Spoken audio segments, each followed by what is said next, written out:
आज बेटा हमको शुरू करना था यूकैरियोटिक सेल। आज हमको यूकैरियोटिक सेल शुरू करना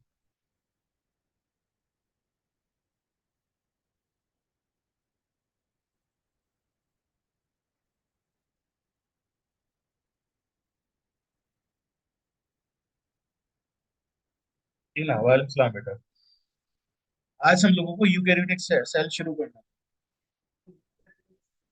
आपको डिफरेंस बताया था मैंने on the basis of nuclear organization. जो बैक्टीरिया जो सेल्स थ्रू न्यूक्लियस कैरी करती हैं, है ना। ट्रू न्यूक्लियस या वेल डिफाइंड न्यूक्लियस के पास वेल डिफाइंड न्यूक्लियस है। वेल डिफाइंड न्यूक्लियस है तो उन सेल्स को यूकैरियोटिक सेल्स हमने बोला। जिन भी सेल्स के पास वेल डिफाइंड न्यूक्लियस है उन सबको हमने बोला बेटा यूकैरियोटिक सेल। अब कौन कौन से तरह के ऑर्गेनिज्म हैं जो यूकैरियोटिक सेल यूके जिनकी सेल्स यूकैरियोटिक है। देखिए, protista, kingdom protista. Biological classification में 5 किंगडम पढ़ोगे तो उसमें पहला किंगडम होता है मोनेरा, दूसरा प्रोटिस्टा, तीसरा फंजाई होता है, फंजाई के बाद चौथा प्लांटी यानी प्लांट किंगडम, फिफ्थ होता है बेटा एनिमेलिया, एनिमेलिया एनिमल किंगडम। तो ये 4 किंगडम जो है बेटा प्रोटिस्टा, फंजाई, प्लांटी, एनिमेलिया, इनके ऑर्गेनिज्म जो हैं वो सारे के सारे यूकैरियोटिक सेल्स के बने हैं। ठीक है ना। ये सारे के सारे यूकैरियोटिक सेल्स के बने हुए हैं, प्रोटिस्टा, फंजाई, प्लांटी, एनिमेलिया। ये सब जब आपको बायोलॉजी की क्लासिफिकेशन पढ़ाएंगे तो आपको प्रोटिस्टा, फंजाई, प्लांटी, एनिमलिया सबके कैरेक्टरिस्टिक फीचर्स पढ़ाए जाएंगे। ठीक है ना। अगर अब इसमें बात करें इम्पोर्टेंट, तो इसके पास मेम्ब्रेन बाउंड ऑर्गेनलीज हैं। प्लाज्मा मेम्ब्रेन है ना, उस सारे उसके मेम्ब्रेन से बाउंड ऑर्गेनलीज हैं। Membrane bound organelles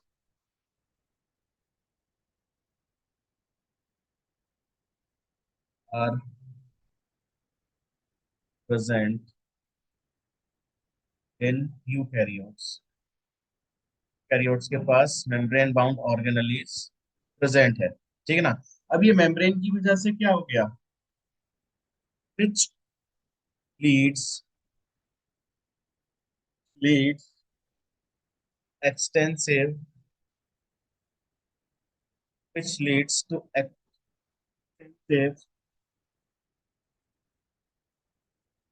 compartmentalization compartmentalization of cytoplasm। Compartmentalization of cytoplasm का मतलब बेटा ऐसा समझिए, एक जैसे आप आपसे आपकी मम्मी घर का कुछ सामान मंगाती हैं तो आपसे बोला जाता है कि बेटा ये लिस्ट लो, सामान लेकर आओ। आप शॉप पर गए, शॉप पर वो जो शॉपकीपर है आपको बहुत सारा सामान अलग अलग पॉलीथीन में पैक करेगा, है ना। आपसे बोल दिया कि आप एक पॉलीथीन में चावल भर दो, एक में दाल भर दो, है ना, एक में जो है कुछ और चीनी भर दो, एक में कुछ और सामान है वो भर दो। ऐसे बहुत सारी छोटी छोटी पॉलीथीन में आपका सामान हो जाता है। तो फिर आप क्या कहते हो उस दुकान वाले से कि भाई मुझको एक बड़ी पॉलीथीन और दे दो जिसमें सारा सामान एक साथ रख कर मैं ले जाऊं, है ना। ऐसा ही तो बोल रहे हो आप उससे। तो वो एक बड़ी पॉलीथीन देता है जिसमें आप सारा छोटे छोटे जो पॉलीथीन है वो रख के एक साथ सामान ले आते हो। तो ऐसे ही सेल के केस में बात है बेटा, सेल में भी ऐसा ही होता है। एक बड़ी सेल है, एक बड़ा पॉलीथीन समझो, मेम्ब्रेन का बना हुआ बड़ी पॉलीथीन है, मेम्ब्रेन की बनी हुई। उसके अंदर एक न्यूक्लियस भी है। ठीक है, एक न्यूक्लियस भी है उस पॉलीथीन के अंदर। और उसके अंदर अलग अलग सेल ऑर्गेनलीज भी हैं, जैसे माइटोकॉन्ड्रिया हो गया, क्लोरोप्लास्ट हो गया, है ना। अलग अलग कंपार्टमेंट बन गए, अलग अलग पॉलीबैग बन गए छोटे से, जिसके अंदर अलग अलग चीजें रखी हैं ना। जैसे एंडोप्लाज्मिक रेटिकुलम हो गया, गोल्जी बॉडी हो गया। ठीक है ना। उसके अलावा वैक्यूल हो गया, अलग अलग कंपार्टमेंट बनते चले जा रहे हैं। ठीक ना। तो इसको बोला है एक्सटेंसिव कंपार्टमेंटलाइजेशन। अलग अलग कंपार्टमेंट बन गए और अब हर एक कंपार्टमेंट का अलग रोल है। अब ये सारे कंपार्टमेंट अपना रोल प्ले करेंगे तब जाकर पूरा सेल का फंक्शन होगा। ठीक है ना। तो यूकैरियोटिक सेल के अंदर मेम्ब्रेन बाउंड ऑर्गेनलीज है जो कि एक्सटेंसिव कंपार्टमेंटलाइजेशन कर देते हैं साइटोप्लाज्म का। साइटोप्लाज्म को ही डिवाइड कर दिया उन्होंने अलग अलग कंपार्टमेंट में। एक कंपार्टमेंट ने बना लिया अपने आप को माइटोकॉन्ड्रिया, दूसरे ने बना लिया क्लोरोप्लास्ट, तीसरे ने बना लिया वैक्यूल, है ना। चौथे कंपार्टमेंट ने बना लिया बेटा आपको उसको अपने आप को एंडोप्लाज्मिक रेटिकुलम, किसी ने गोल्जी बॉडी, किसी ने लाइसोसोम, बहुत सारी चीजें जो है सेल के अंदर ऐसे छोटे छोटे कंपार्टमेंट बना दिए, ठीक है ना, बहुत सारी चीजें ये छोटे छोटे से कंपार्टमेंट बना दिए, ठीक है। अब इनके पास बेटा जो न्यूक्लियस है, वेल डिफाइंड न्यूक्लियस है, ठीक है। जो सेल्स हैं यूकैरियोटिक सेल्स, सेल्स जो है बेटा,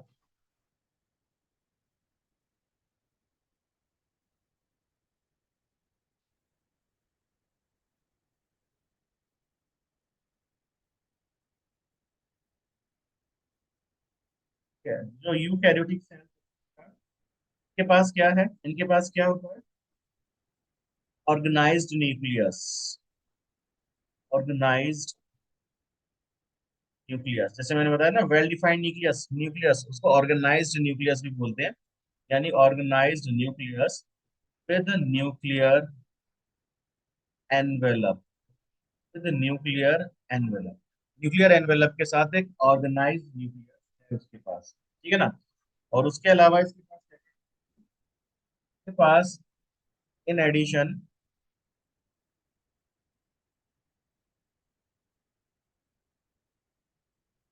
कैरियोटिक सेल्स के पास क्या क्या चीजें हैं इन एडिशन, कैरियोटिक सेल्स,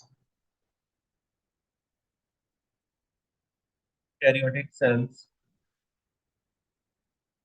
हैव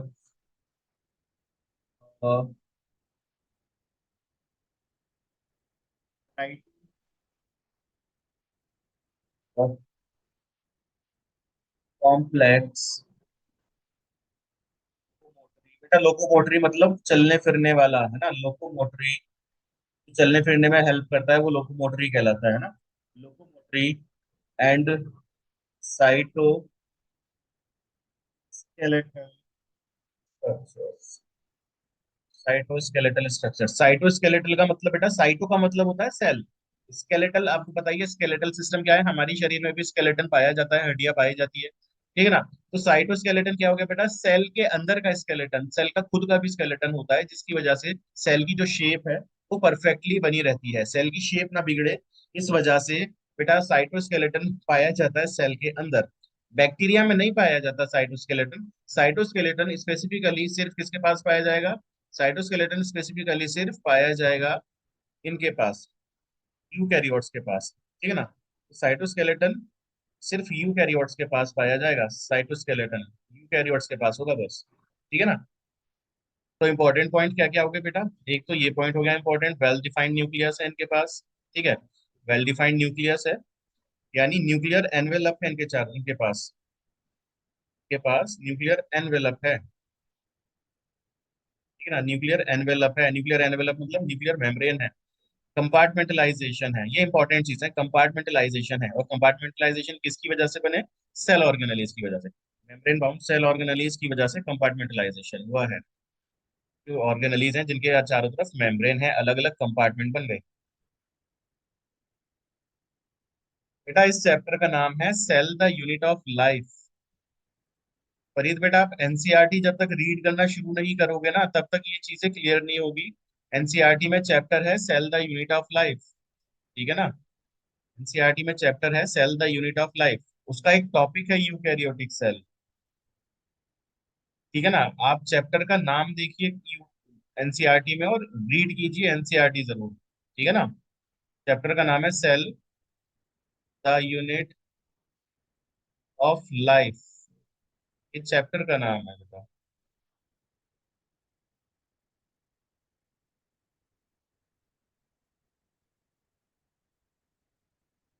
ठीक है। चलते हैं आगे। हम्म।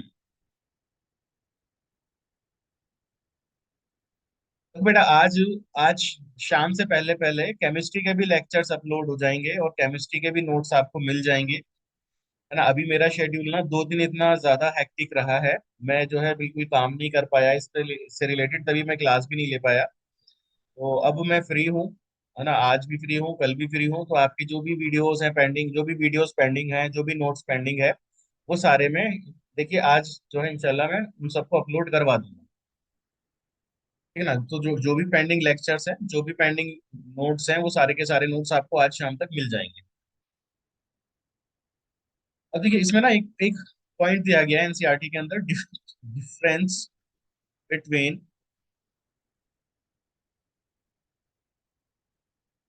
Difference between plant and animal cells. Plant और एनिमल सेल्स के बीच में क्या क्या डिफरेंस है, क्या क्या पॉइंट्स हैं जो कि अलग अलग होते हैं। दोनों ही यूकैरियोटिक सेल हैं। अब ऐसा नहीं है कि सारी की सारी यूकैरियोटिक सेल्स एक जैसी होती हैं, सारी की सारी यूकैरियोटिक सेल्स एक जैसी नहीं होती। सेल्स में डिफरेंस है, ठीक है ना। कोई प्लांट सेल है, कोई एनिमल सेल है। प्लांट सेल में जो फीचर है वो एनिमल सेल के अंदर नहीं है। एनिमल सेल के अंदर भी कुछ ऐसा फीचर है जो प्लांट सेल के अंदर नहीं है, ठीक है ना। तो वो पॉइंट्स लिख लेते हैं क्या क्या डिफरेंस है दोनों के बीच में। एक साइड हम लिख लेते हैं एनिमल सेल, चलो ठीक है, animal cell.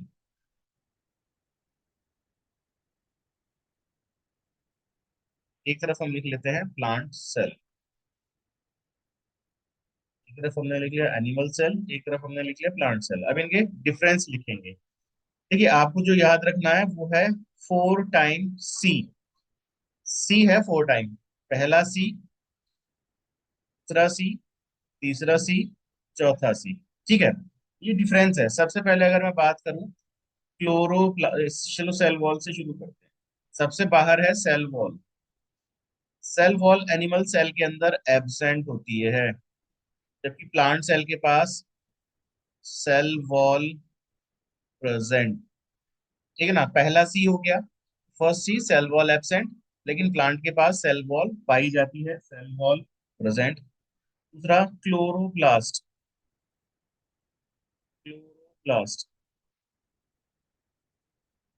प्लास्ट absent. Animal cell के पास एब्सेंट है, जबकि प्लांट सेल के पास क्लोरोप्लास्ट प्रेजेंट है। क्लोरोप्लास्ट प्रेजेंट है, ठीक है, क्लोरोप्लास्ट प्रेजेंट है। अब सेंट्रली जो होता है ना बेटा, एक वैक्यूल है बहुत बड़ा, centrally central large vacuole, central vacuole absent. अब वैक्यूल क्या होता है भी, एक सेल का डायग्राम बना के समझाऊंगा, ठीक है। सेंट्रल वैक्यूल एब्सेंट होता है एनिमल सेल में, जबकि प्लांट सेल में सेंट्रल वैक्यूल, बहुत लार्ज सेंट्रल वैक्यूल पाया जाता है, प्रेजेंट है के पास, प्रेजेंट है। Central vacuole, large central vacuole पाया जाता है प्लांट के अंदर, ठीक। चौथा सी है बेटा सेंट्रियोल या सेंट्रोसोम। सेंट्रियोल या फिर सेंट्रोसोम, सेंट्रोसोम प्रेजेंट। ये चौथा वाला जो है ये एनिमल सेल में प्रेजेंट होता है, जबकि प्लांट सेल में सेंट्रियोल या फिर सेंट्रोसोम एब्सेंट होता है। सेंट्रियोल या सेंट्रोसोम एब्सेंट होता है, ठीक है ना। तो ये चार मेन डिफरेंस हैं, ये चार मेन डिफरेंस हैं। उसके अलावा एनिमल सेल जो फूड स्टोर करता है वो ग्लाइकोजन की फॉर्म में स्टोर करता है, प्लांट सेल स्टार्च की फॉर्म में स्टोर करता है। तो ये चार बेसिक डिफरेंस हैं। स्टोरेज की बात अगर हम करें, फूड स्टोरेज की बात करें, तो स्टोरेज वो कर रहा है ग्लाइकोजन की फॉर्म में। वो फूड को जो स्टोर कर रहा है वो ग्लाइकोजन की फॉर्म में कर रहा है। और ये जो स्टोरेज कर रहा है प्लांट सेल, फूड को करता है बेटा स्टार्च की फॉर्म में, स्टार्च की फॉर्म में फूड को स्टोर करके रखता है। ठीक है, ये पॉइंट्स आपने लिख लिए होंगे साथ के साथ। मैं आपको ना अब बताता हूँ, एक सेल बना के आपको, एक डायग्राम बना के आपको सेल के डिफरेंट डिफरेंट पार्ट्स के बारे में बताता हूँ, फिर हमको उन पार्ट्स के बारे में ही पढ़ना है आगे चलकर, ठीक है ना। ये लिख लो, जल्दी से लिख लो।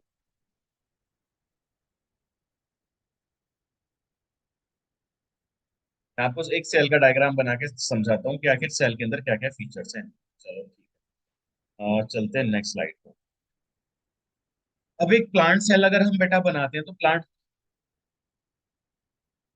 का सारे नोट्स भेज दिए जाएंगे आज आपको शाम तक। ये सारे नोट्स आपको शाम तक मिल जाएंगे, आज जो भी पेंडिंग है ना वो सारे नोट्स आपको शाम तक मिल जाएंगे। केमिस्ट्री वाले भी मिल जाएंगे आपको, और ये जो बायो वाले हैं ये भी मिल जाएंगे। केमिस्ट्री की वीडियोस भी अपलोड हो जाएंगी शाम तक। नोट्स भेजूंगा सारे बेटा, ये नोट्स तो भेजूंगा, ठीक है ना। बायो में जो भी मैं यहाँ लिख कर पढ़ा रहा हूँ ना ऐसे डिस्प्ले पर, ये नोट्स आसानी से पीडीएफ में कन्वर्ट हो जाते हैं, है ना। तो ये आपको मिल जाएंगे। ऐसे ही केमिस्ट्री के सर जो क्लास ले रहे हैं तो उनके नोट्स भी पीडीएफ में कन्वर्ट हो जाते हैं आसानी से, तो उन्होंने मुझे मुझे तो भेज दिए हैं। अभी मैं आपको फॉरवर्ड करूंगा उनको, है ना। मैंने अभी डाउनलोड नहीं करे, उन्होंने मुझको भेज रखे हैं। तो आज मैं सारा काम कर दूंगा, आपको सारे नोट्स जो है मिल जाएंगे। ठीक है बेटा, अगर आप प्लांट सेल का स्ट्रक्चर देखोगे तो प्लांट सेल के पास एक होती है सेल वॉल। ये है एक सेल वॉल, ये जो बना रहा हूँ बेटा ये सेल वॉल बना रहा हूँ मैं। ठीक है, सेल वॉल। अब आप सोचोगे साइड में जो लाइंस खींची हैं, ये क्या है बेटा। जो साइड में छोटी छोटी सी लाइंस है बेटा, ये नियर जो उसकी पड़ोसी कोशिका है ना, नियर बाई सेल, ये उस सेल का स्ट्रक्चर है। वो उसके नियर बाई जो सेल है ना, वो उस सेल की सेल वॉल का पार्ट है। तो इसलिए सारी बना ड्रॉ करके मैंने एक सिंगल सेल बना दी बस। ठीक है, एक सिंगल सेल बना दी। अब इस सेल वॉल के अंदर बेटा पाया जाता है सेल मेम्ब्रेन। इस सेल वॉल के अंदर पाया जाता है सेल मेम्ब्रेन। ये सबसे बाहर तो सेल वॉल है प्लांट के अंदर। ये सेल वॉल है, सेल वॉल के अंदर पाई गई सेल मेम्ब्रेन। ठीक है, सेल मेम्ब्रेन। प्लांट सेल के पास एक न्यूक्लियस होता है, ट्रू न्यूक्लियस है। तो ट्रू न्यूक्लियस कैसा दिखाई देगा बेटा, वो मेम्ब्रेन बाउंड स्ट्रक्चर है। तो न्यूक्लियस जो है मेम्ब्रेन बाउंड स्ट्रक्चर है। इसके अंदर डीएनए है, क्रोमेटिन है। ठीक है, क्रोमेटिन है। इसके पास न्यूक्लियोलस है। जब डीएनए जब न्यूक्लियस का टॉपिक पढ़ेंगे तब आपको डिटेल में पूरा न्यूक्लियस पढ़ाया जाएगा। ठीक है। अब मेम्ब्रेन से ही निकलता हुआ एक स्ट्रक्चर है जिसको हम बोलते हैं एंडोप्लाज्मिक रेटिकुलम। ये जो हमारा न्यूक्लियस की मेम्ब्रेन है, इसी से ही एंडोप्लाज्मिक रेटिकुलम जुड़ता हुआ निकलता है बाहर। इसी से जुड़ा हुआ रहता है वो एंडोप्लाज्मिक रेटिकुलम। ठीक है, ये एंडोप्लाज्मिक रेटिकुलम हो गया। ठीक, एंडोप्लाज्मिक रेटिकुलम। एंडोप्लाज्मिक रेटिकुलम के ऊपर बेटा पाए जाते हैं राइबोसोम्स। एंडोप्लाज्मिक रेटिकुलम के ऊपर ये लगे हुए हैं, ये जो येलो कलर से ड्रॉ कर रहा हूँ, ये है राइबोसोम्स। ठीक है ना, ये है राइबोसोम्स। अब एंडोप्लाज्मिक रेटिकुलम के पास ही उसके नियर बाई पाया जाता है बेटा गोल्जी एपरेटस। इधर ये आ गया गोल्जी एपरेटस। ये बना रहा हूँ प्लांट सेल। तो बेटा प्लांट सेल के पास आपको पता है, प्लांट सेल के पास क्लोरोप्लास्ट भी होगा। प्लांट सेल है तो उसके पास क्लोरोप्लास्ट भी होगा। ये रहा चलो क्लोरोप्लास्ट।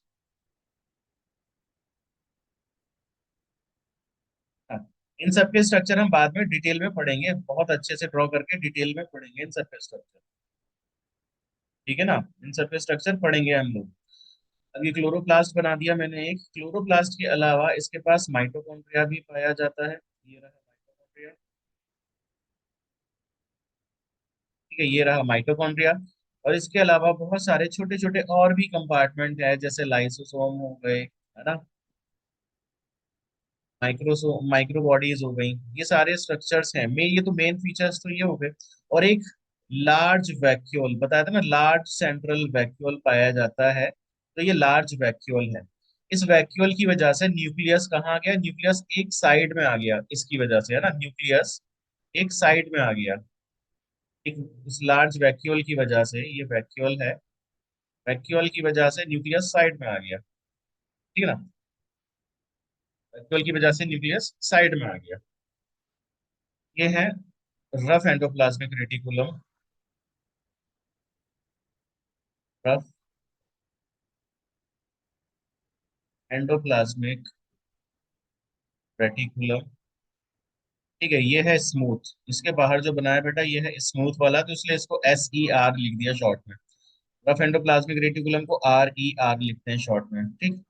ये जो है ये है गोल्जी बॉडी। गोल्जी बॉडी के बारे में भी डिटेल में पढ़ेंगे। ये जितने भी सेल ऑर्गेनेलीज लिखे हैं बेटा, ये सब हम बहुत डिटेल में पढ़ेंगे, सारे के सारे सेल ऑर्गेनेलीज। Mitochondria, chloroplast. ठीक है, ये लाइसोसोम। सबसे बाहर वाली लेयर थी सेल वॉल। सेल वॉल के अंदर वाली लेयर थी सेल मेम्ब्रेन। ना, सेल मेम्ब्रेन। तो सबसे पहला टॉपिक हम जो शुरू करने वाले हैं वो सेल मेम्ब्रेन से ही करने वाले हैं। हम सबसे पहले सेल मेम्ब्रेन ही पढ़ना शुरू करेंगे। ठीक है, हम सेल मेम्ब्रेन ही पढ़ना शुरू करेंगे।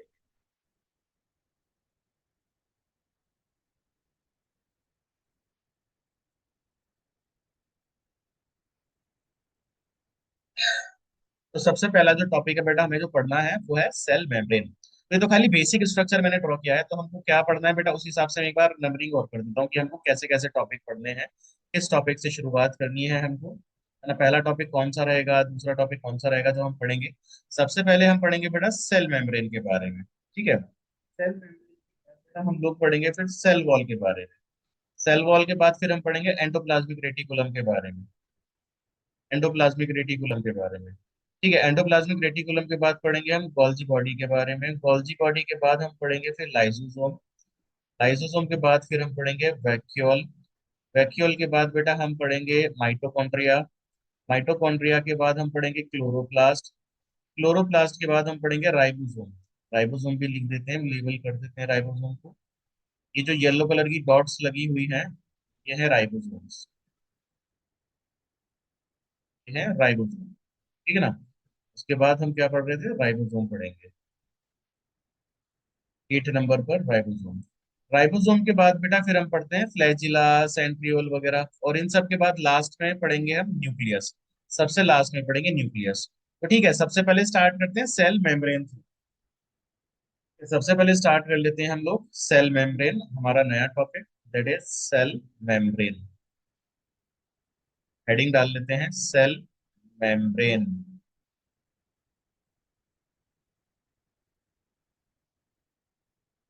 ठीक है, सेल मेम्ब्रेन से शुरू करते हैं हम, ठीक है। सेल मेम्ब्रेन में बेटा सबसे पहले एनसीईआरटी ने एक लाइन लिखी है, वो लाइन क्या है, the detailed structure, of membrane yes बोलिए, मीना क्या कह रहे हैं बेटा।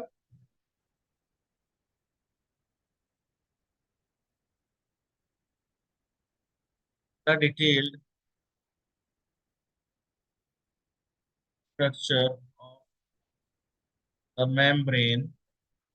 ठीक है, मेम्ब्रेन की स्टडी नॉर्मल माइक्रोस्कोप से तो नहीं हो सकती थी, है ना, कि मेम्ब्रेन का कैसा स्ट्रक्चर है, तो इनकी डिटेल्ड स्ट्रक्चर हम कब देख पाए, was studied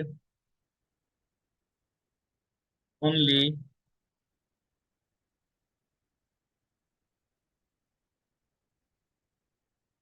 यस बेटा, प्लाज्मा मेम्ब्रेन सेल मेम्ब्रेन एक ही चीज है, वही आज वही टॉपिक शुरू किया है। सेल मेम्ब्रेन को ही बेटा प्लाज्मा मेम्ब्रेन बोलते हैं। स्ट्रक्चर में तो मैंने अभी नाम और भी कम रखे हैं, अभी तो बहुत सारे नाम है बेटा इसमें, लेकिन जो ऑर्गेनलीज आपको पढ़ाए जाने हैं वो थोड़े बहुत मैंने उसमें लेबल किए हैं, ठीक है ना। ठीक, so the detailed structure of the membrane was studied only after the advent the electron microscope, electron microscope की वजह से ही हम इतने छोटे छोटे स्ट्रक्चर्स को देख पाए, है ना। और कब कब एडवेंट हुआ था, कब इसके कब इन्वेंशन हुआ था बेटा इसका, इन द 1950s। ये स्टेटमेंट कभी कभी नीट में स्टेटमेंट वाले क्वेश्चन में पूछ लिया जाता है, स्टेटमेंट बनाकर, है ना। 1950s में, 1950s, ठीक है ना।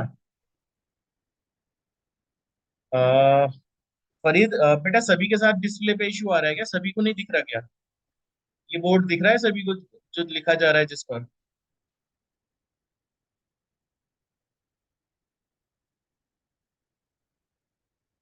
ओके, फरीद बेटा एक बार आप फिर से जो है एग्जिट करके फिर से ज्वाइन करो मीटिंग को। फरीद बेटा एक बार फिर से एग्जिट करके ज्वाइन करो। स्ट्रक्चर यानी आप बेटा आपकी वीडियो स्टक हो गई है, आप एक बार एग्जिट करो, एग्जिट करके फिर से ज्वाइन करो, है ना। आप स्ट्रक्चर पर ही हो ना, सिर्फ अभी डायग्राम पर ही अटके हुए हो वहां पर। ये नेटवर्क इशू है बेटा आपका, नेटवर्क इशू की वजह से आपकी स्लाइड वहीं पर स्टक हो गई है, एक बार एग्जिट करो फिर ज्वाइन करो, ठीक हो जाएगा।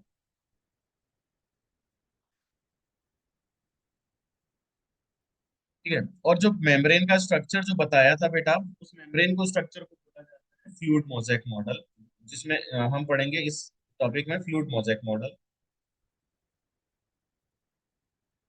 इस टॉपिक में हम पढ़ेंगे fluid mosaic model,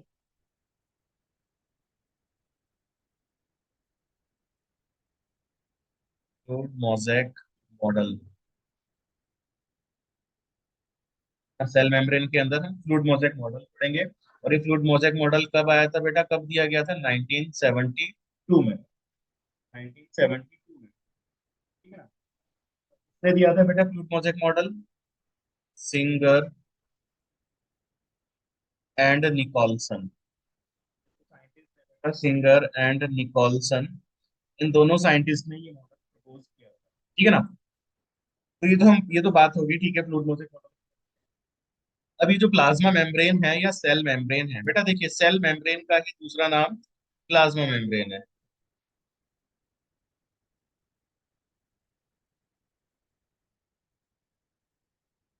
cell membrane का ही दूसरा नाम प्लाज्मा मेम्ब्रेन है, ठीक है। आ, फरीद बेटा, आप क्यों ऑपरेट कर रहे हो वहां से? आप ऑपरेट मत कीजिए, आप ऑपरेट मत कीजिए उधर से। आप प्रेजेंट क्यों कर रहे हैं वहां से?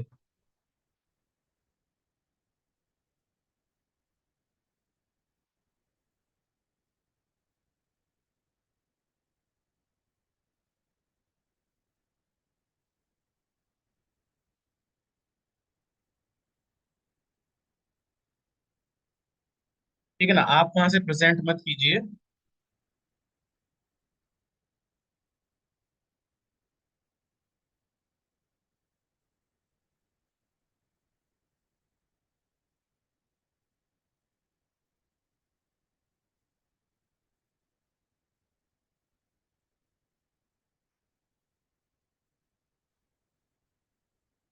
ठीक है, अब अभी भी दिखाई, अब दिखाई दी स्लाइड?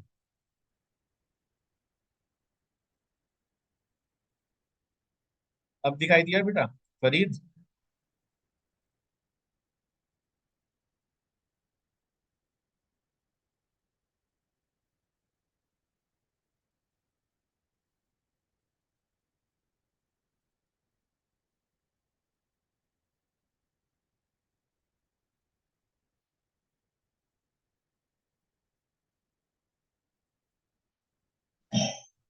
चलिए कंटिन्यू करते हैं, ठीक है, चलो सही है। नहीं देने लगा, सही है। हाँ, ये नेटवर्क इश्यू हो जाता है बेटा, है ना? ऑनलाइन में एक नेगेटिव चीज है कि नेटवर्क इश्यू होने की वजह से जो है लेक्चर में प्रॉब्लम हो जाती है कुछ लोगों के साथ, ठीक है ना? सो सेल मेम्ब्रेन बनी किस किस चीज की है? सेल मेम्ब्रेन के जो मेजर कंपोनेंट्स की बेटा अगर हम बात करें तो मेजर कंपोनेंट्स में आ जाते हैं फॉस्फोलिपिड्स।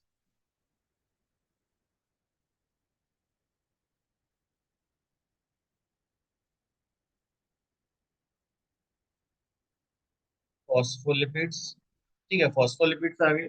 फॉस्फोलिपिड के अलावा इसके पास प्रोटीन भी होती है, के अलावा इसके पास कार्बोहाइड्रेट भी होता है, कार्बोहाइड्रेट। कार्बोहाइड्रेट के साथ साथ कोलेस्ट्रॉल भी पाया जाता है। प्लाज्मा मेम्ब्रेन के अंदर कोलेस्ट्रॉल भी पाया जाता है। तो ये कंपोनेंट्स है बेटा, ये प्लाज्मा मेम्ब्रेन के कंपोनेंट्स हैं।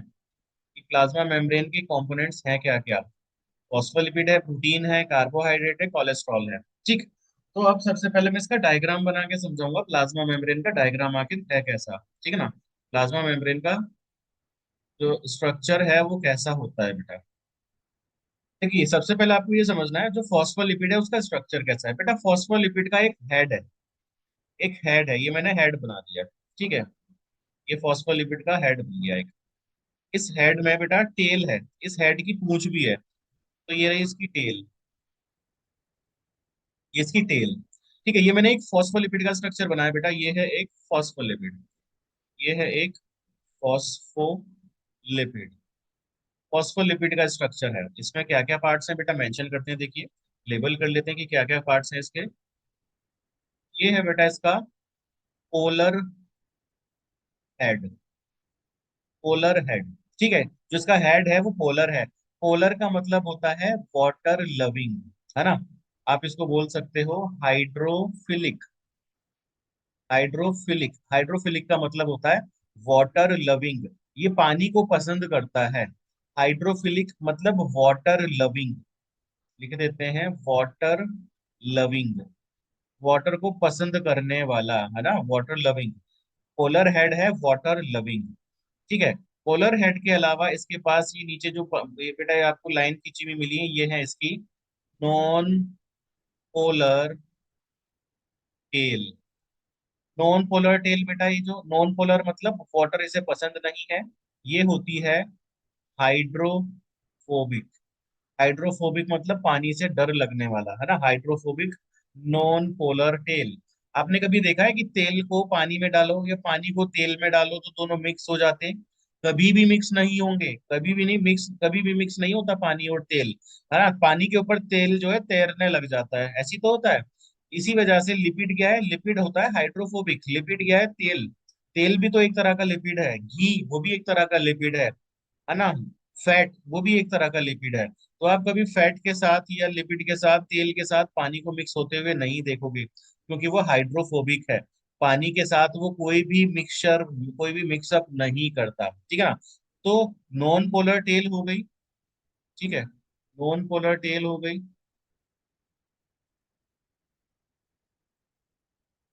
है ना।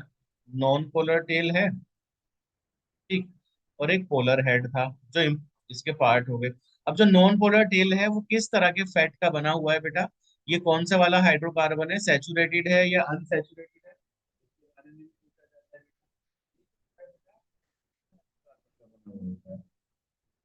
ये जो होता है बना हुआ, ये होता है सेचुरेटेड हाइड्रोकार्बन का।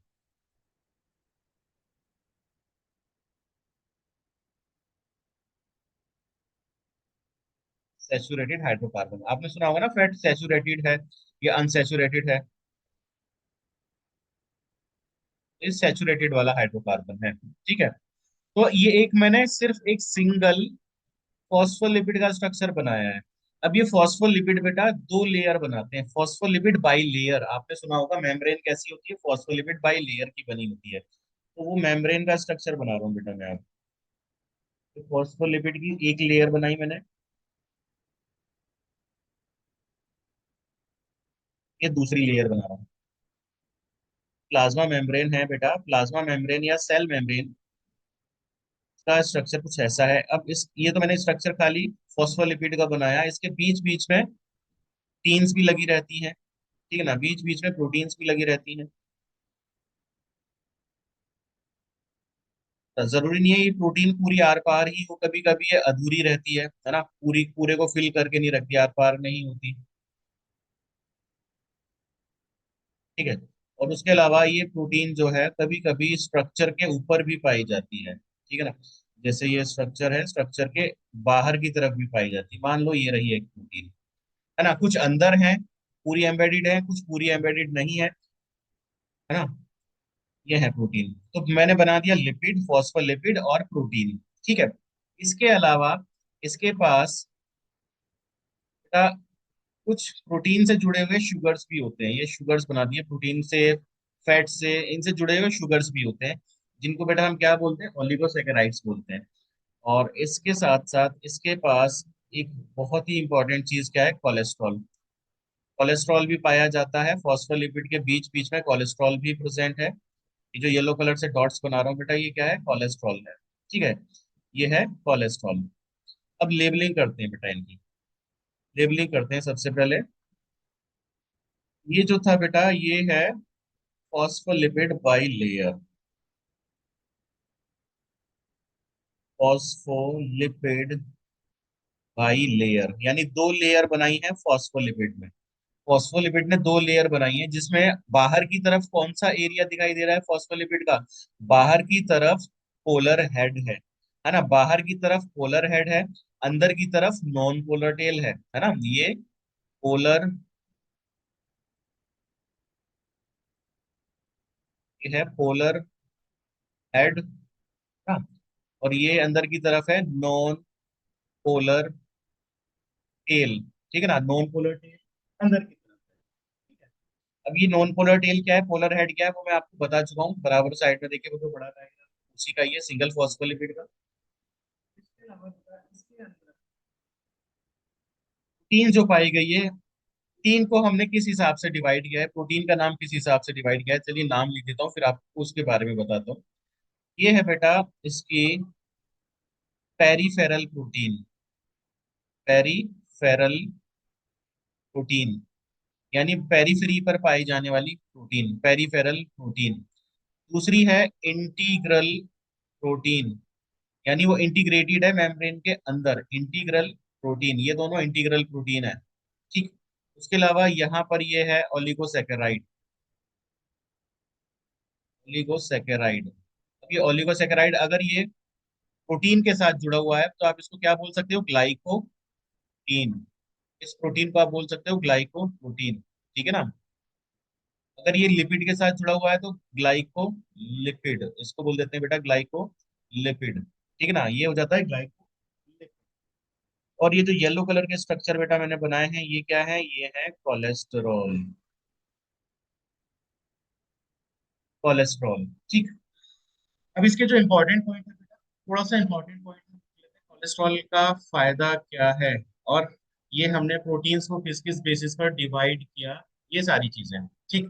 अब देखिए आपको ये समझना है, आपके पास एक कढ़ाई है, आपको बनाने हैं पनीर के पकोड़े, है ना, बिल्कुल ऐसी सोच के चलना है।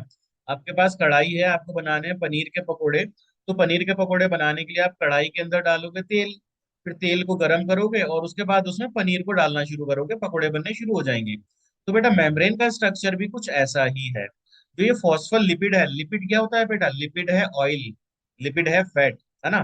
तो इस ऑयल के अंदर बहुत सारी प्रोटीन्स पड़ी हुई हैं, बहुत सारी प्रोटीन गिरी हुई हैं, है ना।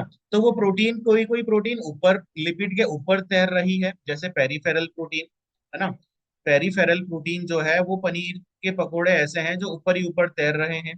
कुछ पनीर के पकोड़े थोड़े अंदर आ गए या कुछ अंदर डूबे हुए हैं, वो हो गए इंटीग्रल प्रोटीन। तो पेरीफेरल प्रोटीन के और दूसरे भी नाम है, पेरीफेरल प्रोटीन को हम बोल देते हैं एक्सट्रिंसिक, एक्सट्रिंसिक प्रोटीन, है ना। पेरिफेरल प्रोटीन को हम एक्सट्रिंसिक प्रोटीन भी बोल देते हैं, ठीक है ना। उसके अलावा जो ये इंटीग्रल प्रोटीन है, इसके भी और नाम है, इंटीग्रल प्रोटीन के भी और नाम है, इसको नाम बता देता हूँ। इंटीग्रल प्रोटीन को बेटा हम बोल देते हैं intrinsic protein, intrinsic, intrinsic protein, है ना, इसको इंट्रिंसिक प्रोटीन भी कह देते हैं, ठीक है ना। इंट्रिंसिक यानी इनसाइड वाली, इंटीग्रल, इंट्रिंसिक। इसके अलावा इसका एक नाम और है, इसको ट्रांस मेम्ब्रेन प्रोटीन भी कहते हैं, ट्रांस मेम्ब्रेन प्रोटीन। ये दो तरह की प्रोटीन हमने किस हिसाब से डिवाइड किया बेटा, इन दो तरह की प्रोटीन को हमने रखा है on the basis of ease of extraction, है ना, on the basis of ease of extraction,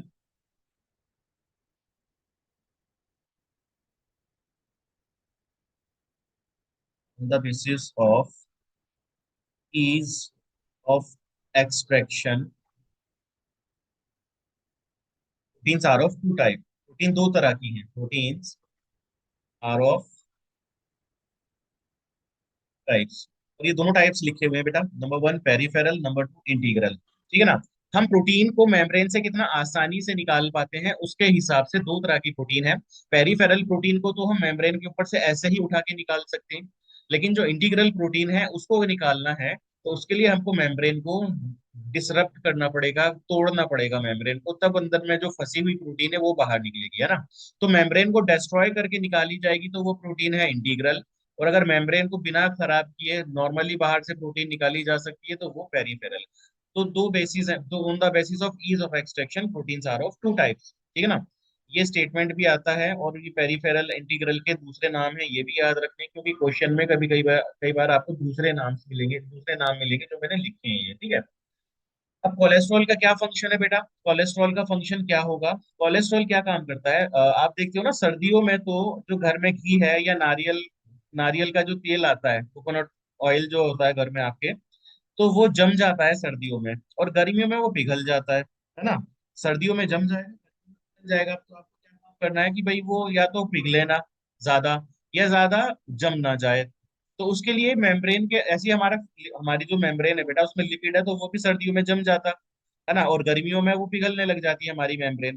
तो कोलेस्ट्रॉल ने क्या काम किया, कोलेस्ट्रॉल ने बोला भाई मैं तुमको ना तो ज्यादा जमने दूंगा, ना मैं आपको ज्यादा फैलने दूंगा, ठीक है। तो कोलेस्ट्रॉल मेम्ब्रेन को स्टेबल बना के रखता है, कोलेस्ट्रॉल मेम्ब्रेन को स्टेबल बना के रखता है। ठीक है, कोलेस्ट्रॉल का पॉइंट लिख देता हूं मैं।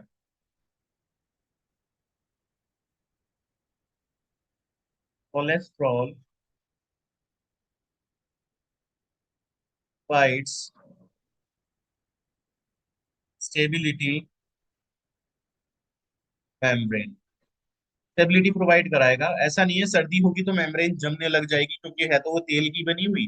लिपिड जो है ग्लाइकोल, ये जो हमारा ये फॉस्फोलिपिड है, ये तो तेल एक तरीके का। सर्दी होगी तो जमेगा, गर्मी होगी तो पिघलेगा। तो कोलेस्ट्रॉल क्या काम करेगा, सर्दी होगी तो इसको जमने से रोकेगा, है ना, और गर्मी होगी तो इसको पिघलने से रोकेगा। ठीक है, एक क्वासी फ्लूइड नेचर बना के रखता है इसका, ऐसा फ्लूइड जो कि ना तो जमा हुआ है ना ही वो पिघला हुआ है, उन दोनों के बीच वाली एक स्टेज समझो। जैसे आप आइसक्रीम खाते हो ना, आइसक्रीम जो खाते हो क्रीम वाली, है ना, जो आप वो लेकर आते हो, आइसक्रीम की जो ब्रिक लेकर आते हो उसको जो खाते हो ना आप, या जैसे शादी वगैरह में जाते हो आइसक्रीम खिलाते हैं, तो वो कैसी होती है, ना तो वो बिल्कुल 100% सॉलिड है पत्थर की तरह, ना ही वो लिक्विड है। वो एक बीच का स्टेज हो गया, है ना, एक बीच की स्टेज हो जाती है वो। तो ऐसा ही कुछ नेचर है बेटा मेम्ब्रेन का, है ना। अगर वो ज्यादा पिघल जाती तो हमारी सेल में से लिपिड निकल जाता सारा, और सेल खराब हो जाती, मेम्ब्रेन खत्म हो जाती, सेल खराब हो जाती। अगर वो जम जाती तो हमारी सेल फंक्शन ही परफॉर्म नहीं कर पाती, ठीक है ना, फंक्शन ही परफॉर्म नहीं कर पाती। तो ये तो खाली स्ट्रक्चर की बात हो गई। ठीक है, ये सारे स्ट्रक्चर की बात हो गई। अब इनके फंक्शन, इनके बारे में लिखते हैं हम सारा। फॉस्फोलिपिड के बारे में बता दिया मैंने आपको, कंपोजिशन बता दी, प्लाज्मा मेम्ब्रेन की कंपोजिशन क्या है बेटा, प्लाज्मा मेम्ब्रेन के अंदर कार्बोहाइड्रेट है, लिपिड है, प्रोटीन है, कोलेस्ट्रॉल है, बस ये सब बता दिया। बहुत सारी जगह बेटा कोलेस्ट्रॉल को स्टीरोल भी कहते हैं, आपको कोलेस्ट्रॉल की जगह स्टीरोल भी लिखा हुआ मिलेगा, है ना। तो स्टीरोल कोलेस्ट्रॉल एक ही बात है, स्टीरोल, स्टीरोल और कोलेस्ट्रॉल एक ही बात है, ठीक है ना, स्टीरोल और कोलेस्ट्रॉल एक ही बात है। ये बेटा समझ में आ रहा है स्ट्रक्चर जो मैंने आपको बताया।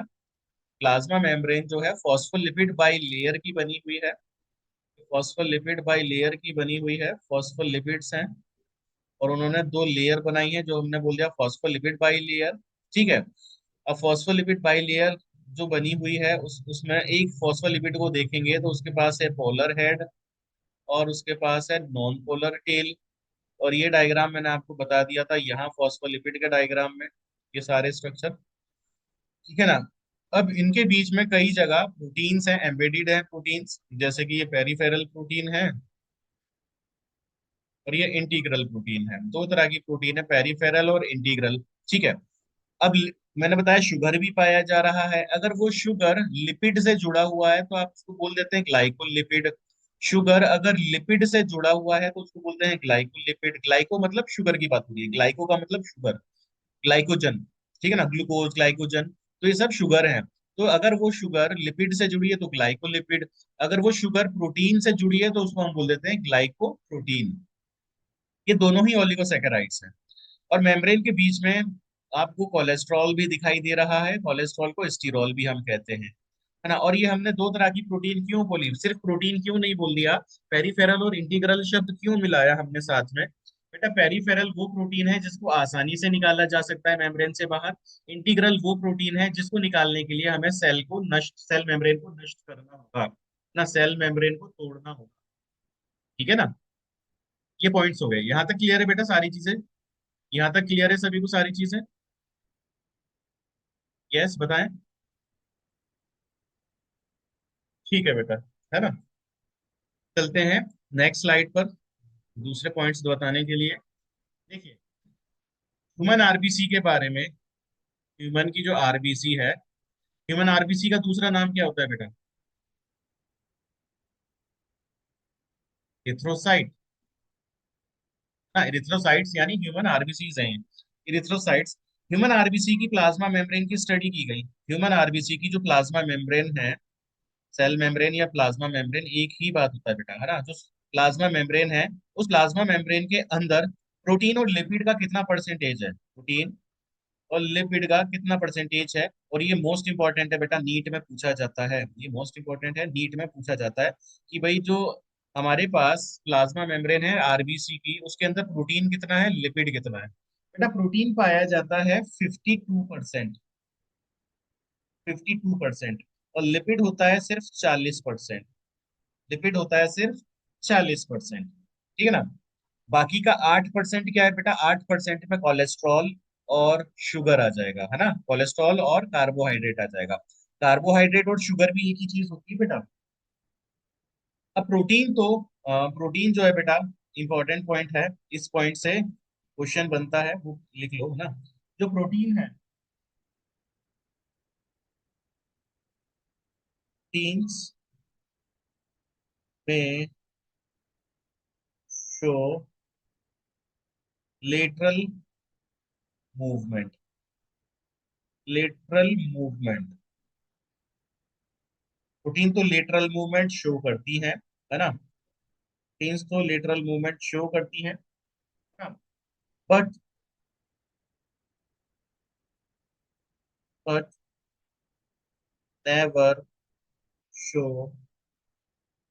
Flip flop movement, flip flop movement. Flip flop और लेटरल में क्या डिफरेंस है वो समझिए। ये है हमारी प्लाज्मा मेम्ब्रेन, ठीक है। इस प्लाज्मा मेम्ब्रेन के बीच में अगर मैं बना दूं एक प्रोटीन, प्रोटीन बना देते हैं चलो, येलो कलर की मैंने एक प्रोटीन बना दी। ठीक है, तो ये प्रोटीन क्या काम करेगी बेटा? ये प्रोटीन जो है मूव कर सकती है इधर उधर। ये है लेटरल मूवमेंट, ये है लेटरल मूवमेंट। ठीक है ना? इधर उधर मूव कर पा रही है, ये है लेटरल मूवमेंट। ठीक है ना? लेटरल मूवमेंट तो कर पा रही है प्रोटीन। लेकिन फ्लिप फ्लॉप, क्या फ्लिप फ्लॉप का मतलब क्या होता है बेटा? फ्लिप फ्लॉप का मतलब होता है तीन घूम तो नहीं रही, है ना? पलट तो नहीं जा रही, उल्टी तो नहीं हो जा रही। तो ये फ्लिप फ्लॉप मूवमेंट का मतलब क्या है बेटा? फ्लिप फ्लॉप मूवमेंट का मतलब है कि अगर ये प्रोटीन ऐसे है, आप ऐसा मानो अगर ये प्रोटीन यहाँ है तो यहाँ से पलट कर यहाँ आ गई, ऐसा नहीं होगा। अगर यहाँ है तो यहाँ से पलट कर यहाँ आ गई, ऐसा नहीं होगा। अगर ये प्रोटीन, ये वाली जो प्रोटीन है ना बेटा, ये वाली जो प्रोटीन है, ये सिर्फ इधर या इधर तो मूव कर सकती है, ठीक है ना? इधर या इधर तो मूव कर सकती है, लेकिन कभी इधर और इधर ऐसे मूव नहीं करेगी, ठीक है ना? तो साइड वाला जो मूवमेंट है, साइड पे वाला जो मूवमेंट है, ये वाला तो है लेटरल, इसको बोला लेटरल। और ये वाला जो मूवमेंट है बेटा, इसको बोला है फ्लिप फ्लॉप, इसको बोला है फ्लिप फ्लॉप, ठीक है ना? तो फ्लिप फ्लॉप मूवमेंट कभी भी नहीं करेगी, हमेशा लेटरल मूवमेंट करेगी। पनीर के पकोड़े कढ़ाई के अंदर जब आप तलते हो, है ना? तो पनीर के पकोड़े जब आप कढ़ाई में तलते हो तो क्या होता है बेटा? पनीर अपने आप ऊपर ऊपर तैरता रहता है। कभी ऐसा देखा है कि पनीर डूब गया तेल के अंदर, खुद ही तेल से निकल के बाहर आ गया? नहीं। पनीर ऐसी डाल दो तेल के अंदर, नीचे नहीं डूबेगा, है ना? अगर डूबा है तो ऊपर अपने आप तैरने नहीं आ जाएगा, है ना? तो क्या होता है बेटा, ऐसे ही जो प्रोटीन है, प्रोटीन कभी भी फ्लिप फ्लॉप मूवमेंट तो शो नहीं करती है। प्रोटीन कभी भी फ्लिप फ्लॉप मूवमेंट तो शो नहीं करती है, बस लेटरल मूवमेंट शो कर सकती है। यानी वो तैर सकती है, इधर से उधर साइड में तैर सकती है, ठीक है ना? ठीक है बेटा, समझ पाए ना ये क्या है लेटरल मूवमेंट है?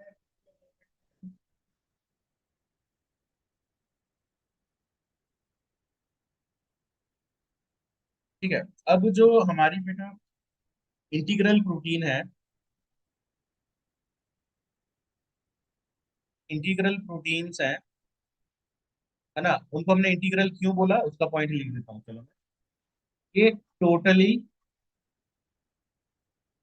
और पार्शियली एम्बेडेड है ना? धसी हुई है, बरीड है ना? टोटली और पार्शियली बरीड इन मेम्ब्रेन, मेम्ब्रेन के अंदर धसी हुई है, बरीड है, ठीक है ना? और ये तो इंटीग्रल की बात हो गई। अगर मैं बात करूं बेटा पेरीफेरल की, पेरीफेरल प्रोटीन्स की, बेटा पेरीफेरल प्रोटीन्स जो हैं कहाँ है? सरफेस के ऊपर ही पाई जा रही हैं। तो lie on the surface, lie on the surface of membrane, है ना, lie on the surface of membrane. ठीक है, तो ये पेरिफेरल प्रोटीन के बारे में लिख दिया कि कहाँ है, लोकेशन क्या है इनकी। ठीक। अब फंक्शन लिखेंगे, ये चीजें क्लियर है बेटा, ये चीजें समझ में आई जो भी बताई है। जैसे प्रोटीन 52% है, लिपिड 40% है प्लाज्मा मेम्ब्रेन में, और कौन किस चीज की प्लाज्मा मेम्ब्रेन है वो, ह्यूमन आरबीसी की। ह्यूमन आरबीसी की प्लाज्मा मेम्ब्रेन है बेटा, इंपॉर्टेंट है। ह्यूमन आरबीसी की प्लाज्मा मेम्ब्रेन है, ठीक है ना। ह्यूमन आरबीसी की प्लाज्मा मेम्ब्रेन है ये। ह्यूमन आरबीसी यानी इंसानों के अंदर जो रेड ब्लड सेल्स हैं उनकी प्लाज्मा मेम्ब्रेन है। ठीक है, क्लियर है बेटा ये चीज है। फंक्शन लिखते हैं प्लाज्मा मेम्ब्रेन के, चलो फंक्शन लिखते हैं प्लाज्मा मेम्ब्रेन के। फंक्शन क्या है, फंक्शंस क्या क्या परफॉर्म करेगा प्लाज्मा मेम्ब्रेन,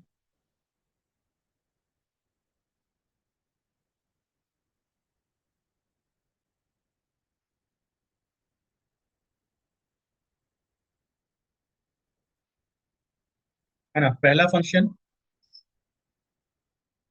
सेल की ग्रोथ कराएगा। सेल का जो साइज इंक्रीज होता है, सेल की जो ग्रोथ होती है प्लाज्मा मेम्ब्रेन की वजह से। ठीक है। सिक्रीशन, सेल से बाहर जो सिक्रीशन होता है, कुछ भी सिक्रीट आउट कराना है सेल से बाहर, है ना, वो सिक्रीशन प्लाज्मा मेम्ब्रेन करेगा। ठीक है, प्लाज्मा मेम्ब्रेन की हेल्प से होगा। सेल डिवीजन भी प्लाज्मा मेम्ब्रेन की वजह से होती है, सेल डिवीजन होने लगेगा। Formation of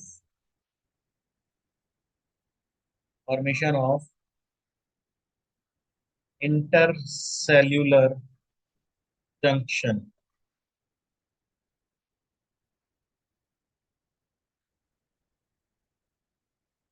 cellular junction. ठीक है, के अलावा ट्रांसपोर्टेशन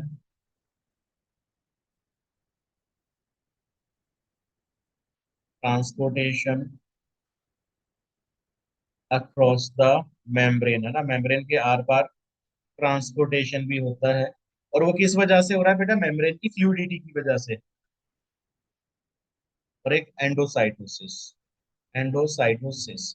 ठीक है ना, ये सब किस वजह से पॉसिबल हो पाए ये वाले फंक्शन, क्योंकि सेल की जो मेम्ब्रेन है, इस मेम्ब्रेन का नेचर कैसा है, फ्लूइडिक है, फ्लूइड जैसा नेचर है। लेकिन पूरा पानी जैसा फ्लूइड नहीं है, और पूरा बर्फ जैसा सॉलिड नहीं है, उसके बीच का एक नेचर है, सेमी फ्लूइडिक नेचर है, जिसको हम क्वासी फ्लूइड भी कहते हैं। ठीक है ना, जिसको हम क्वासी फ्लूइड भी कहते हैं। तो कुछ स्टेटमेंट्स हैं जो कि इन्होंने, सिंगर एंड निकोलसन ने दिए थे बेटा। तो सिंगर एंड निकोलसन वाले जो स्टेटमेंट्स हैं ना वो लिखते हैं। सिंगर एंड निकोलसन वाले जो स्टेटमेंट्स हैं जो उन्होंने दिए थे, है ना, फ्लूइड मोज़ेक मॉडल के जो स्टेटमेंट दिए थे, दो स्टेटमेंट थे, वो लिखते हैं। Fluid mosaic model. ठीक है, वो स्टेटमेंट्स क्या थे, जैसे सबसे पहले स्टेटमेंट की बात करें, ये दिया किसने था आपको बताया ही मैंने, सिंगर एंड निकोलसन ने दिया था। साइंटिस्ट का नाम फिर से लिख देता हूँ, Singer and Nicolson. Singer and Nicolson ने कब दिया था बेटा, 1972 में। यही वाइडली एक्सेप्टेड है, वाइडली एक्सेप्टेड यानी सबसे ज्यादा एक्सेप्टेड मॉडल यही है, वाइडली एक्सेप्टेड मॉडल। ठीक है ना, ये तो बात होगी इनके बारे में। अब क्या इन्होंने बताया था, इन्होंने बोला अकॉर्डिंग टू दिस मॉडल,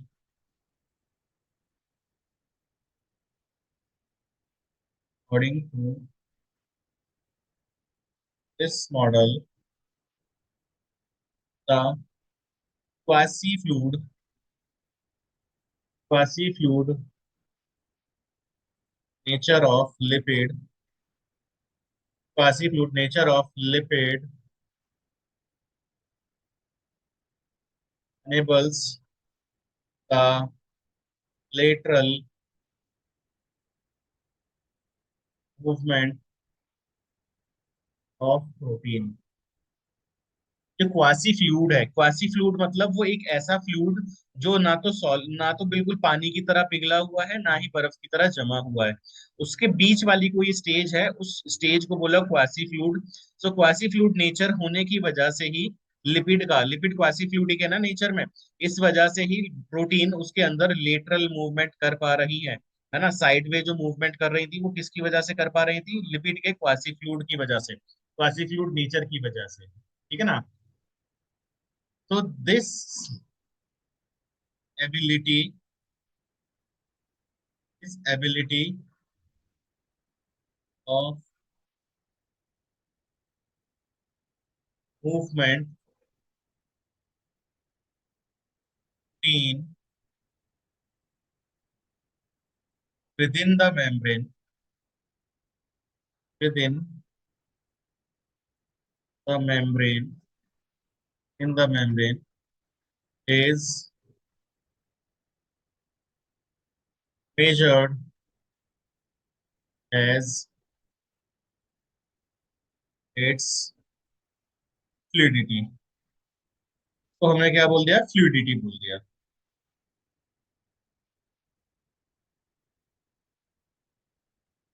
इसको हमने फ्लूइडिटी बोल दिया।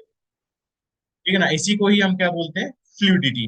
फ्लूइडिटी मतलब कितना ज्यादा फ्लूइडिक नेचर है उसका, फ्लूइड जैसा। फ्लूइड मतलब लिक्विड ना, कितना ज्यादा इसका फ्लूइडिटी है। अब इस फ्लूइडिटी की वजह से ही ये सारे फंक्शन जो हैं, ये सारे फंक्शन जो हैं, फ्लूइडिटी की वजह से ही ये सारे फंक्शन जो है सेल की मेम्ब्रेन कर पा रही है, सेल की ग्रोथ कर पा रही है। अब सेल की ग्रोथ का मतलब क्या समझ रहे हो बेटा आप? सेल की ग्रोथ का मतलब ये है कि एक छोटी सेल थी, इस सेल को डिवाइड होना है तो ये बड़ी हो जाती है। अब सेल का साइज बड़ा हो गया तो मेम्ब्रेन भी तो बड़ी हुई होगी। तो मेम्ब्रेन थोड़ा सा क्वासी फ्लूइड नेचर है, खिंचाव है उसके अंदर, लचीलापन है, तो उसने अपने आप को फैला लिया, फैल गई और सेल का साइज बड़ा हो गया। सिक्रीशन, अगर हमारे पास ये कोई सेल है, सेल के अंदर कोई लिक्विड या कुछ वेस्ट मटेरियल है, ये सेल से बाहर निकालना है, तो क्या काम करेगा बेटा, ये मेम्ब्रेन के साथ आकर जुड़ेगा स्ट्रक्चर, फिर ये मेम्ब्रेन फ्लूइडिक है तो इसको फिर ये ओपन करके खोल के फिर इसको बाहर निकाल देगा, और फाइनली क्या होगा बेटा, फाइनली ये चीजें सारी सेल के बाहर आ जाएंगी। ठीक है ना, मेम्ब्रेन। तो सिक्रीशन हो गया। सेल डिवीजन के वक्त बेटा, जो सेल होती है, सेल डिवीजन के वक्त जो ये एक सेल है, तो ये सेल कैसे बेटा क्या करती है, इसके अंदर फरो बनती है, ये फरो बनेगी, और फरो बनने के बाद ये दोनों सेल अलग हो गई। तो ये किस वजह से, कब, क्यों, कैसे पॉसिबल हो पाया? ये फ्लूइडिक नेचर की वजह से पॉसिबल हो पाया, मेम्ब्रेन की। ठीक है ना। अब ये फॉर्मेशन ऑफ इंटरसेल्यूलर जंक्शन, ये कैसे इंटरसेल्यूलर जंक्शन, दो सेल के बीच में, ये प्लाज्मोडेस्माटा पाया जाता है ना, ये दो सेल के बीच में इंटरसेल्यूलर जंक्शन है। इस इंटरसेल्यूलर जंक्शन के थ्रू दो सेल्स के बीच का मटेरियल एक्सचेंज हो पाता है ना, इस सेल से इधर चला जाएगा, इस सेल से मटेरियल इधर आ जाएगा, इस इंटरसेल्यूलर जंक्शन की वजह से। ठीक है ना। तो ये किस वजह से पॉसिबल हो पाया कि इंटरसेल्यूलर जंक्शन बन जाए? इंटरसेल्यूलर जंक्शन का फॉर्मेशन भी पॉसिबल हो पाया बेटा, quasi fluidic nature of membrane, इस वजह से, है ना, मेम्ब्रेन की क्वासी फ्लूइडिक नेचर की वजह से। मेम्ब्रेन के आर पार कुछ मॉलिक्यूल्स जाने, वो कैसे पॉसिबल हो पाएंगे बेटा? वो भी पॉसिबल हो पाएंगे क्वासी फ्लूइडिक नेचर की वजह से। ठीक है ना। और एंडोसाइटोसिस एक्सोसाइटोसिस क्या होता है बेटा? चलो एंडोसाइटोसिस और एक्सोसाइटोसिस बताता हूँ आपको।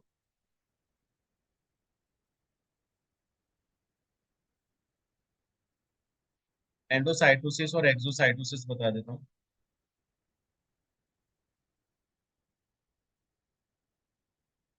एंडो का मतलब होता है इनसाइड, ठीक है।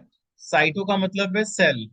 सिस एक प्रोसेस है, किसी भी चीज के साथ अगर सिस लिख दो लास्ट में तो वो उस चीज के काम को बता रहा है, यानी सेल के अंदर किसी चीज को जाने का प्रोसेस एंडोसाइटोसिस कहलाता है। जैसे आपके पास ये कोई सेल है, सेल के बाहर कुछ मॉलिक्यूल पड़े हैं, ठीक है, तो सेल ने क्या करा, मुझे ये मॉलिक्यूल खाना है, तो ये जो मॉलिक्यूल था, सेल अपना स्ट्रक्चर थोड़ा चेंज करेगी, कुछ ऐसा स्ट्रक्चर कर लेगी, मॉलिक्यूल के पास चली जाएगी उसके, ठीक है। फाइनली इसके चारों तरफ जाकर ये एक वैक्यूल सा इसने बना दिया, और क्या होगा, अब ये इसके अंदर एंटर कर गया, इसको डाइजेस्ट कर जाएगा। ये एंडोसाइटोसिस का प्रोसेस होता है। एंडोसाइटोसिस के टाइप्स है बेटा, एंडोसाइटोसिस को हम फेगोसाइटोसिस भी कहते हैं, फेगोसाइटोसिस भी होता है, और पिनोसाइटोसिस भी होता है, पिनोसाइटोसिस भी होता है। फेगोसाइटोसिस के अंदर ये जो प्रोसेस मैंने ड्रॉ किया है ना डायग्राम, ये फेगोसाइटोसिस का है। अगर ये फूड पार्टिकल सॉलिड है ना, ये फूड पार्टिकल सॉलिड है तो फेगोसाइटोसिस होगा। अगर ये लिक्विड है तो ये पिनोसाइटोसिस होगा। ठीक है ना, अगर सॉलिड है तो फेगोसाइटोसिस होगा, फेगोसाइटोसिस। अगर लिक्विड है तो बेटा ये होगा पिनोसाइटोसिस, पिनोसाइटोसिस। ठीक है ना, लिक्विड है तो पिनोसाइटोसिस। दोनों ही टाइप है एंडोसाइटोसिस के, ठीक है, दोनों ही टाइप है एंडोसाइटोसिस के। अब मैं आपको एक्सोसाइटोसिस और बता देता हूँ कि एक्सोसाइटोसिस क्या होता है। तो एंडो बता दिया, एक्सो से आप समझ रहे हो बाहर निकालना है, एग्जिट कराना है। पहले तो एंट्री कराई थी सेल के अंदर, एंडोसाइटोसिस के अंदर तो सेल के अंदर एंट्री कराई थी, एक्सोसाइटोसिस में बेटा सेल से चीजें बाहर निकालनी है। सेल के अंदर से चीजें जो है वो बाहर निकाल के फेंक देनी है। तो मान लीजिए ये सेल है, सेल के अंदर ये कुछ मटेरियल है जो बाहर निकालना है। सेल क्या काम करेगा बेटा? सेल सेल जो है,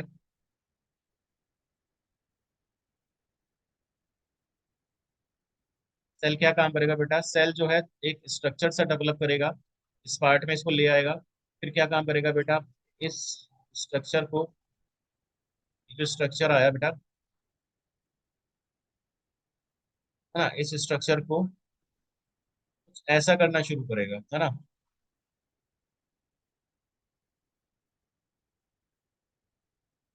बाहर आ गया। और अब इस स्ट्रक्चर से क्या करेगा ये ऐसे करेगा, है ना। और फाइनली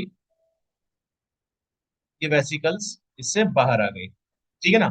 ये एक्सोसाइटोसिस है। कुछ भी चीज अपने अंदर से बाहर निकालनी है तो वो एक्सोसाइटोसिस के थ्रू करेगा ये काम।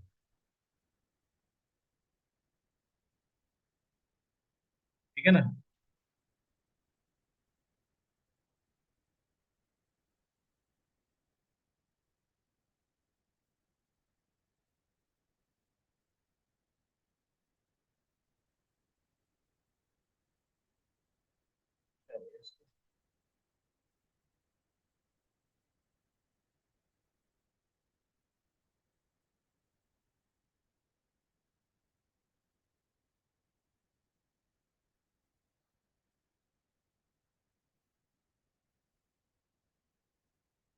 ठीक है, ये तो एक्सोसाइटोसिस हो गया। एंडोसाइटोसिस के बारे में बता दिया। अब ट्रांसपोर्ट के बारे में पढ़ना है बेटा। ट्रांसपोर्ट, एक काम करते हैं, ट्रांसपोर्ट के बारे में बताता हूँ आपको। मेम्ब्रेन के थ्रू ट्रांसपोर्टेशन कैसे होता है ना। Transport of molecules across the membrane. कैसे ट्रांसपोर्ट होगा मॉलिक्यूल्स का अक्रॉस द मेम्ब्रेन? दो तरह के ट्रांसपोर्ट है बेटा, और मैं ये दे रहा हूँ आपको होमवर्क। दो तरह के ट्रांसपोर्ट है, आपको होमवर्क दे रहा हूँ, और ये आपसे पूछा जाएगा कल। ठीक है ना। देखो कल तो फ्राइडे है ना। कल बेटा फ्राइडे में हम छुट्टी रखेंगे। ठीक है, फ्राइडे में छुट्टी रखेंगे। तो आपका मतलब जो वीक ऑफ रखते हैं वो फ्राइडे में रखेंगे हम लोग। ठीक है, तो कल कोई क्लास नहीं होगी। और सैटरडे संडे सिर्फ शाम को क्लास होगी। सैटरडे भी शाम को क्लास होगी। अगर मॉर्निंग की क्लास हो भाई तो आपको मैसेज पहले ही बता दिया जाएगा, मैसेज पहले ही दे दिया जाएगा, है ना। नहीं तो शाम की क्लास तो फिक्स है आपकी, सैटरडे और संडे। और बाकी मंडे से फिर से वही रूटीन चलेगा, मॉर्निंग इवनिंग मॉर्निंग इवनिंग। ठीक है ना। तो ऐसा काम होगा कुछ, क्योंकि सैटरडे संडे में हम थोड़ा सेटअप इंप्रूव करने के लिए कुछ चीजें सोच रहे हैं कि कैसे जो है आपकी जो क्लासेस है और ज्यादा बेटर की जाए। तो सैटरडे संडे में हम वही काम करेंगे कि क्लासेस को कैसे इंप्रूव किया जाए आपकी। ठीक है ना, ऑनलाइन जो क्लासेस है उनको और कैसे इंप्रूव किया जाए। तो उस चीज के रिगार्डिंग हम लोग जो है थोड़ा सा इधर उधर मूव कर रहे हैं, चीजें सर्च कर रहे हैं कि कैसे बेस्ट बनाएं इन चीजों को। एप्लीकेशन पे काम शुरू करवाया है कि भाई हम जो है एप्लीकेशन के थ्रू भी लाइव क्लास ले पाए। तो एप्लीकेशन डेवलपमेंट में जो है थोड़ा टाइम लगता है। एप्लीकेशन ये समझो, जैसे अगर मैं फिजिक्स वाला की भी बात करूं तो इनकी एप्लीकेशन में आज भी थोड़े थोड़े अपडेट हो रहे हैं, अभी भी इतनी परफेक्ट नहीं हुई है। जबकि कितने साल हो गए एप्लीकेशन को आए हुए, है ना। आकाश इंस्टीट्यूट की अगर एप्लीकेशन की बात करें तो उसमें भी बहुत टाइम लग गया, है ना। वो भी अभी बहुत अच्छे से काम नहीं कर रही।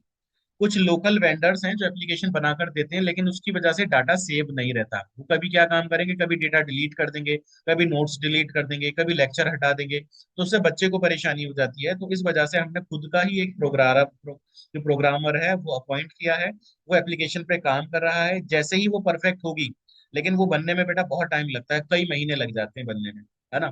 तो जैसे ही बिल्कुल परफेक्ट हो जाएगी, हाँ ठीक है अब हम इसको चला सकते हैं, तब हम उस एप्लीकेशन के थ्रू क्लास लेंगे। बाकी तब तक के लिए सोच रहे हैं कि कुछ ना कुछ अदर मेथड्स के थ्रू हम क्लासेस को इम्प्रूव कर पाए। ठीक है ना। भी टीचर्स बेटा, एक चीज और बताओ मुझे, फिजिक्स और केमिस्ट्री समझ आ रही है अच्छे से सबको?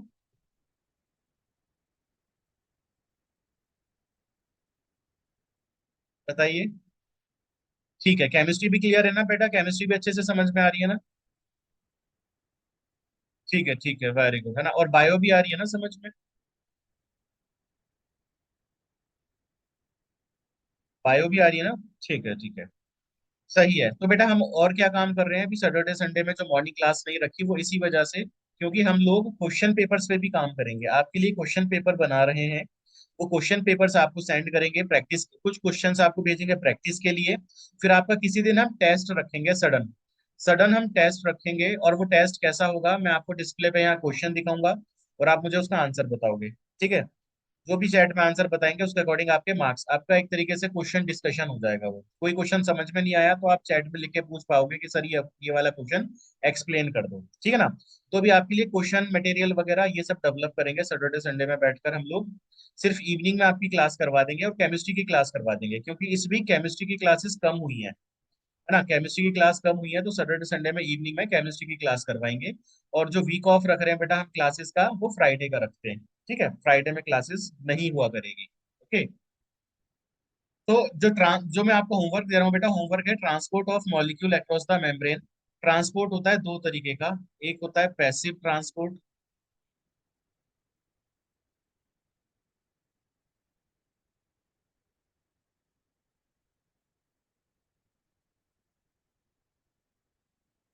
एक होता है पैसिव ट्रांसपोर्ट, एक होता है एक्टिव ट्रांसपोर्ट।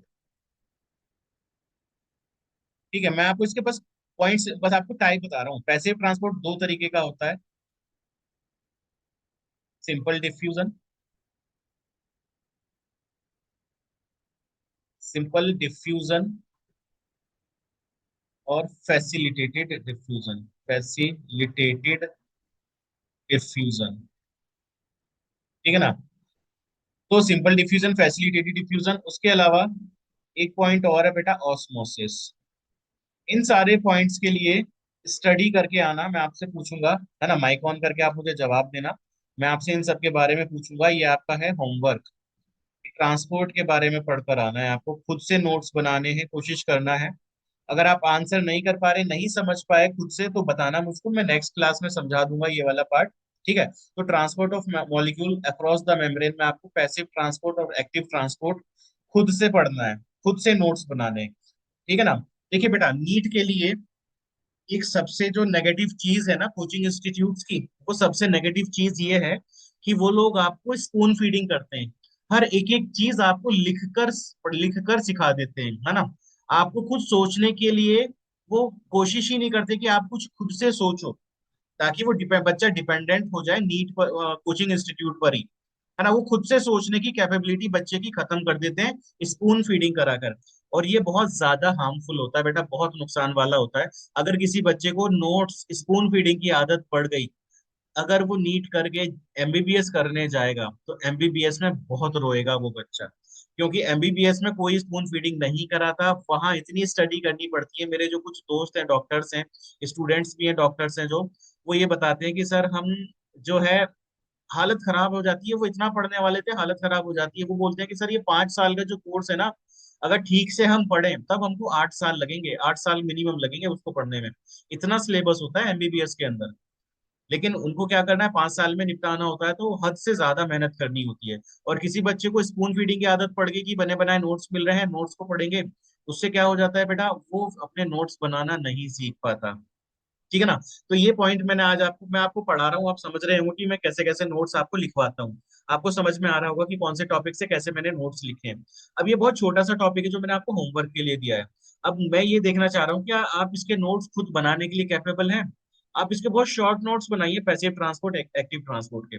जब मैं लेक्चर शुरू करूंगा ना, नेक्स्ट क्लास जब मेरी होगी, मैं आपको शुरू यहीं से करूंगा। मैं पहले खुद आपको एक्टिव ट्रांसपोर्ट पैसिव ट्रांसपोर्ट दोनों बता दूंगा, खुद नोट्स बना के समझा भी दूंगा। लेकिन आप खुद से ट्राई कीजिएगा कि इसके नोट्स आप बना पा रहे हैं या नहीं बना पा रहे, है ना। सेल्फ स्टडी अगर कोई अच्छे से कर पाता है तो वो बेस्ट होता है। हम आपको आइडिया दे रहे हैं, आप सेल्फ स्टडी करो, फिर देखो कितनी आसानी से आपका नीट क्लियर होगा, है ना। अगर आप ये डिपेंडेंट रहोगे कि भाई हम आपको लिख कर देंगे नोट्स तभी आप पढ़ोगे, तो 1 साल में नीट मुश्किल है भाई, फिर 1 साल में नीट मुश्किल है ना। अगर आप खुद से एफर्ट लगा रहे हो, खुद से एफर्ट लगा रहे हो, तो आप तुरंत क्लियर करोगे। अब मैं